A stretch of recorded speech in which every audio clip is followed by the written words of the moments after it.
All right, so just to start off with some important points, I'm not a disc golf coach, and so the cues I'm trying out in this video with Nick we're just experimenting, having fun, seeing if they help.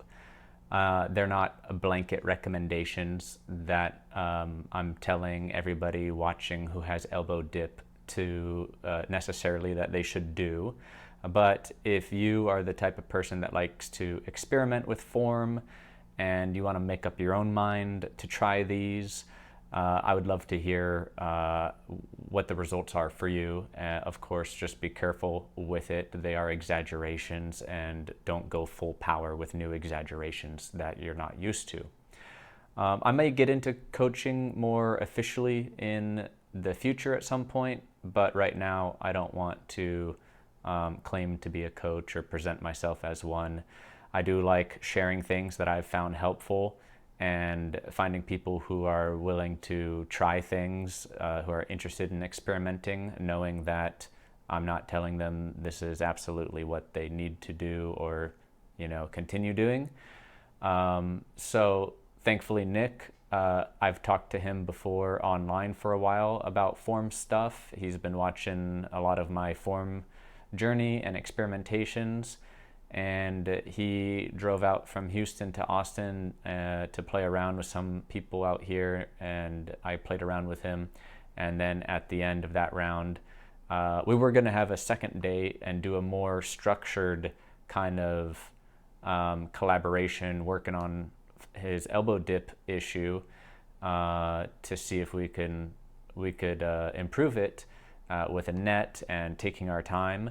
But he ended up not being able to stay for the next day like was planned. So we just went to the field that was right on the course afterwards, and we were running out of light, so we didn't have much time. So we couldn't take things as slowly and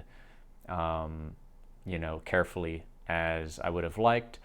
So we just kind of rushed. I threw some cues at him that I had been testing before and have been helpful for me while I've been working on elbow dip, and wanted to see if what they did when Nick tried them, just sort of experimenting with them.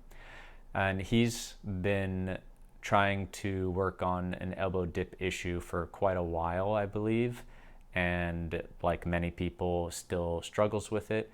And myself, I still have some of it from time to time, but I have made lots of improvements with it. And so, yeah, there you go. Also, to clarify, one of the cues we're using in this video is keeping the disc further away from the chest in the power pocket. Now, I don't think this has the maximum power potential. Generally, when rotating, you want to keep things, tighter and closer for more power.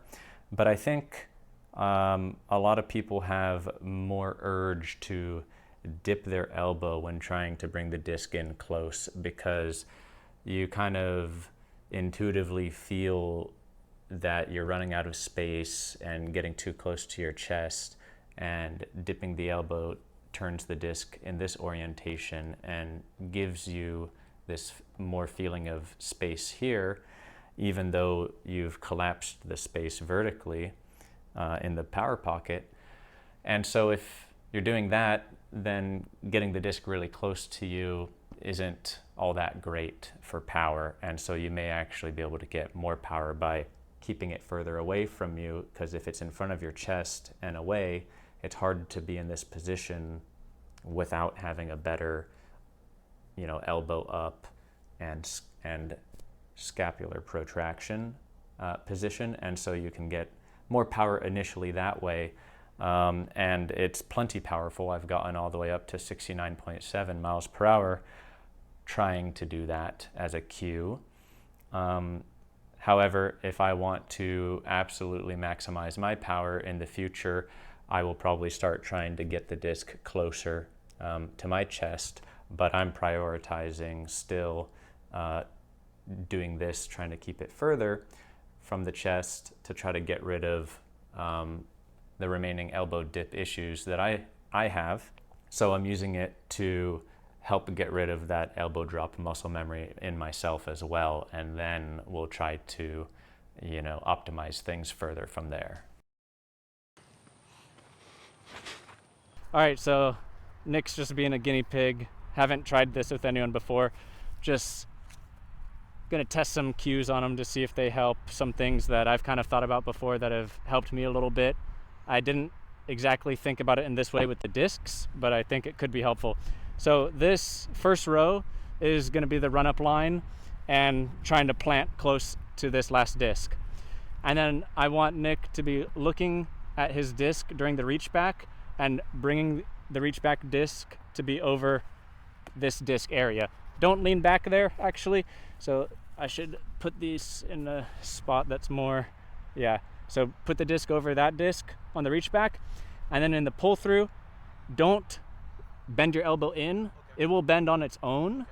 So instead, think about trying to we've just gone out, try to keep it out along the yellow discs. Keep it out, and then it's gonna go out further.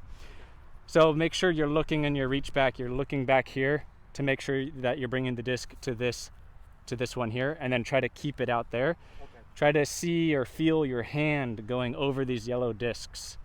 So get your plant foot there and just feel that a little bit. And I want you to do like 60%, 50 to 60% effort. Okay. So yeah, do the slow walk up, get the plant there, and watch your disc in your hand going over that yellow one. Stare at that last yellow one when you're in your reach back. The back one, get in the plant position and just stand there for a second, stand still, and bring it out there. And now trace it over those yellow ones, keeping it out. Make sure you've got that scapular protraction, right? Yeah. Okay. So try to elbow somebody that's like out here. Okay. So you could also think about, just throwing your elbow towards that direction in the pocket. And do you have just a couple that you can throw in a row? Yeah. It doesn't matter we don't care about the flights. Yeah. So I'm just gonna grab like 3 of them here. I'll hand them to you. Okay. Just make sure you watch that reach back.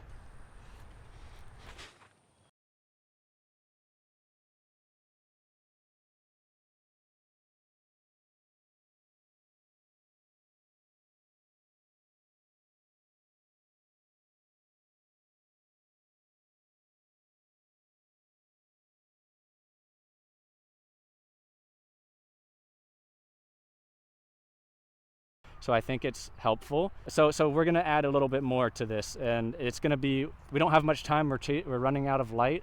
So I'm overloading with cues, but now I want you to try to pull through, feel the disc collarbone height, but away from you. Collarbone height, but away from you. Elbowing out actively and bringing the disc up to kind of collarbone height. You're probably not gonna get it all the way up to your collarbone, and that's good. That's why we're exaggerating, but high on the chest. So collarbone height is not the goal here. It's an exaggeration to hopefully get closer to upper chest height by actively raising the elbow to get the disc to that height, to counteract the elbow dip, hopefully. Instead of just bringing the elbow up at the start before the throw, which is easy and everybody can do, but it doesn't often stop the elbow dip.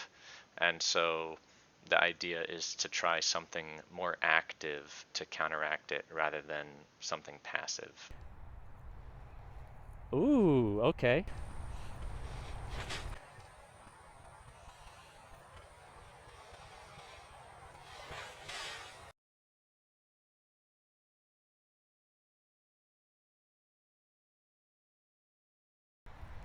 All right, so I'm liking the look of it. I think it's something useful that can be continued to be drilled.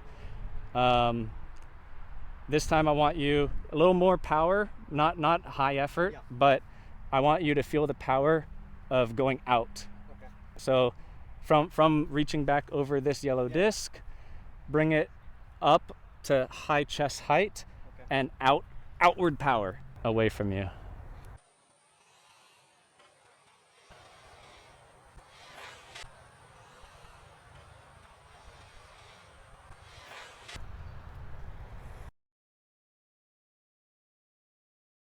So say what you were just telling me. Okay, a lot of times because of my external rotation, even if I put the disc down like that, it comes up like this. Yeah. And I still end up with essentially the same thing. Yeah. So even though I'm trying what Ezra Ederhold recommends, it just does this. Yeah. So that's why I was trying to, let me stand in the same way you are. Yeah. That's why I was trying out this cue. What you were showing there, when you reach back low, the elbow goes like, dips down. So that's what I was trying to experiment partly with the cue of bringing the elbow up and out as an active motion in the swing, rather than most of the time it seems like a lot of times people are trying to work on this, including myself, is keep it up, keep it out. A lot of people don't even think about keeping it out. They just think about keep it up, and then they throw and it goes down, because to me it feels more passive. All right, I got it up.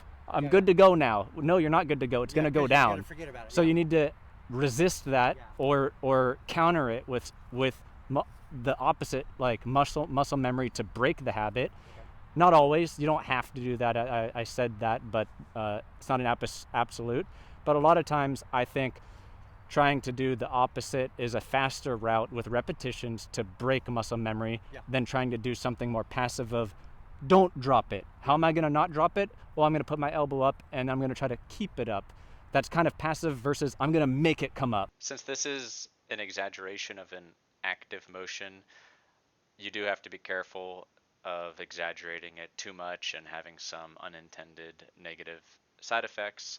So some things to look out for is this might cause you to shrug your shoulder up as you're trying to bring your elbow up, which is not desirable. So yeah, just be careful if you try this with exaggeration, and make sure to take it easy with lower power while getting used to it. So that's what I was hoping it would do, and you're the first person I've tried in person it with, and the first couple throws, some of these seem to be helpful. So I'd be super curious if you keep trying it, if it starts helping. So awesome. Thank you for being my guinea pig. I appreciate it, and good round.